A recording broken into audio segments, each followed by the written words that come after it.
Hi, my name is Lauren Lindemood, and this is my week's takeaways on the information creation.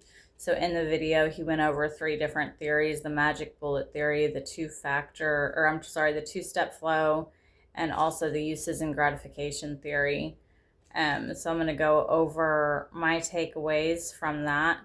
The magic bullet theory, I think, relates to the transported state where someone gets so pulled into the message that they lose awareness of being apart from the message. Um, I'm going to be a little bit bold here and maybe a little bit out there, but with this Charlie Kirk situation, I feel that that's happened where people can't separate themselves from the message enough to realize that a man's life was lost. They're just so caught up in the message that they don't even realize that a man's life was lost and he's left behind a wife and two kids. And that's a pretty sad situation.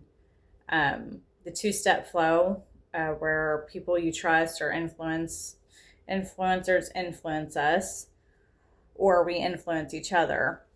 Um, I think that's a good theory, and I think it plays into the uses and gratification theory, where we agree on something, so we return to it. So, as far as my personal use of the media goes, I think that those two go hand in hand for me. I love Charlie Kirk, Candace Owens, Tucker Carlson. I just like that no nonsense approach, but that's just what works for me. That's what I like. That's why I return to it.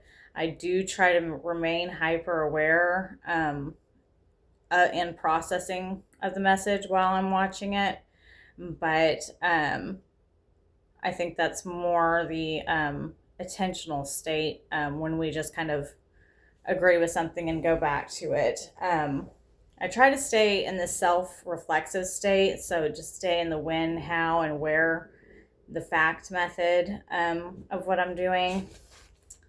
And especially after this class, I'm trying to be more cognitively aware. The other thing I noticed was the more we're exposed, the more we identify.